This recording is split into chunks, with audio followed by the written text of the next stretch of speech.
বন্ধুরা, তো তোমাদের সঙ্গে চলে আসলাম বড় ভিডিও নিয়ে। আর ভাবতেই পারিনি আমার কপালটা এত খারাপ আর খারাপ যাবে।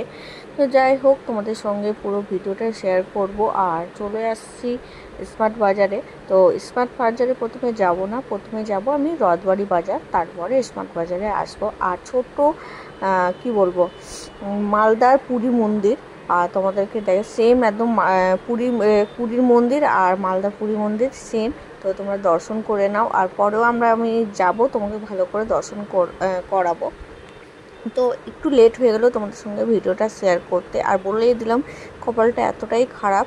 তো কেন খারাপ তাও তোমাদের সঙ্গে শেয়ার করব। পুরো ভিডিওটা না দেখলে হয়তো বুঝতে পারবে না কেন বললাম কপালটা খারাপ। ভাগ্য নিয়ে হয়তো আমি যাইনি। চলো তোমাদেরকে দেখাই কি করেছি আর কি হলো ব্যাপার। তো কাদার মধ্যে বৃষ্টি পড়েছিল প্রচুর, আর ভিতরে আমরা চলেও গেছিলাম বাজারের ভিতরে, সবজি মার্কেট করার জন্য ভিতরে গেছিলাম।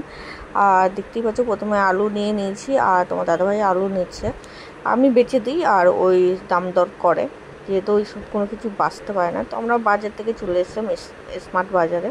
তো ওখানে কুটিনাটি যা মাছের যেগুলো বাজার হয় সব ওগুলো নিয়ে, আজ কিছু ছোট ছোট জিনিস মুদিখানার দোকান থেকেই নিই।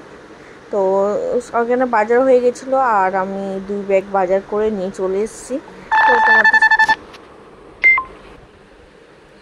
তো এখানে আমি একটা ব্লাউজ অর্ডার করছিলাম, তো তোমাদের সঙ্গে শেয়ার করলাম। তো মিনি ব্লগে শেয়ার করতে পারিনি। তো ব্লাউজটা আমি পরবো কী করে বুঝতে পারছি, পিছনেও সেলাই করা, সামনে তো একদম পুরো আছে বোট গলার মতন, তো ভি গলা আছে। তো চলো আমি রেডি হয়ে যাই, আর তোমাদেরকে দেখাবো মন্দির যাচ্ছি। আর এখানেই জগন্নাথ ঠাকুরের যে মাসির বাড়ি করেছে কলসির মাঠে, তো ওখানেই যাবো। তো তোমাদের সঙ্গে শেয়ার করব মন্দিরে। তো মাসির বাড়ি আসার পর আর যাওয়া হয়নি মন্দিরে। আর এবার আমি রথ টানিনি, তো তাই জন্য ভাবছি রেডি হই। আর অনেক দিন পর শাড়িও পরলাম, তোমার দাদাভাই বলে তুমি শাড়িগুলো শুধু কিনে রেখে দিচ্ছ আর পরো না। তো তোমার দাদাভাই অফিস থেকেও চলে এসেছিলো আর আমাকে নিয়ে বেরিয়ে গেছে। এখানে দেখো রথগুলো কি সুন্দর করে রাখা আছে, আর ফুলগুলো শুকিয়ে গেছে। আর এখানে প্রচুর মেলাও বসেছে, তো কম বেশি।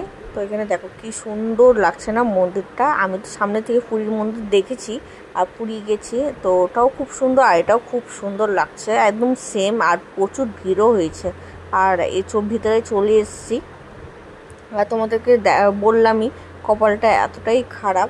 এসে দেখছি পুরো ঠাকুরের পর্দা দেওয়া, যেহেতু ঠাকুরকে শয়নে দিয়ে দিয়েছিল। আর মন্দিরটা পুরো ঠাকুরের দর্শনই পাইনি। তো কিছু করার নাই, কপাল খারাপ থাকলে কিছু করার নাই।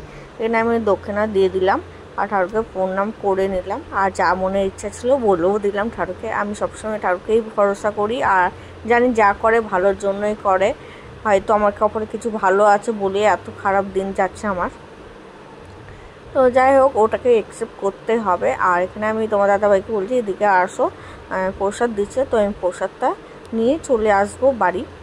আর এখানে দেখো ঠাকুরের দর্শন তো হলো না, বাইরে থেকে প্রণাম করলাম। আর আমার দাদাভাইকে বললাম তুমি প্রণাম করে নাও। তারপর ওই ভিডিওটা করছিলো, তো আমি চন্দ্রমিত্রটা নিয়েছিলাম, আর ফলের প্রসাদ নেওয়া হয়নি, যেহেতু আমার হাতে ফুল টুলও ছিল, ঠাকুরের ফুল টুল ছিল। তো তোমার দাদাভাইকে আমি ফুলটা দিয়ে দিব, যেহেতু এক হাতে কেমন করে নেবো, হাতটা এঁটো হয়ে যাবে।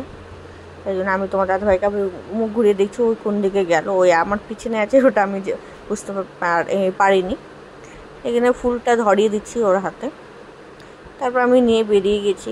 তো আমি প্রথমে খেয়ে নিলাম, আর তোমার দাদাভাইকে হাত দিয়ে খাইয়ে দিলাম। তারপর এখানে দেখো জগন্নাথ ঠাকুর দাঁড়িয়ে আছে আর সবাই ছবি তুলছে, আর খুব ভালো লাগছে ঠাকুরটা। তারপরে তোমার দাদাভাই এখানে দাঁড়িয়ে ছিল, তারপর কী দেখালো ঠিক আমি বুঝতে পারলাম না। ওদিকে আবার আমি নিজেও চলে গেলাম। তারপরে প্রভুকে দেখালো, তো প্রভুর ফুল খুব সুন্দর লাগছিলো, ফুলগুলো একটু হাওয়াতে উড়ে যাচ্ছিলো।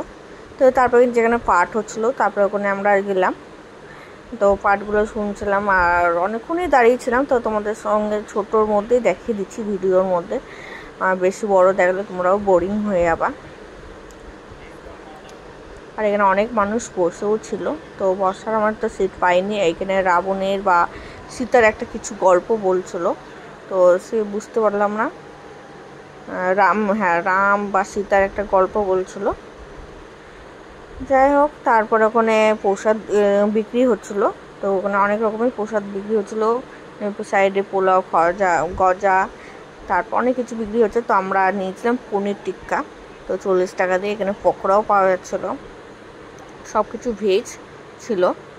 মানে পনির টিক্কা আমরা নিয়ে নিয়েছিলাম। এখানেও আমি খেলাম। আমি যে কোনো খাবার আগে আমি ফার্স্ট খাই।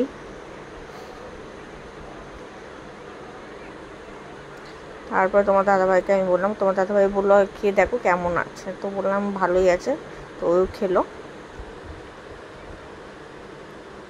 যাই হোক, মনটা খারাপ করতে বেরিয়ে আসলাম। তা তোমার দাদাভাই এসে দেখাচ্ছিল কোনটা মাছ নিবা, তো আমি বললাম আমাকে চিংড়ি মাছ টা নাও।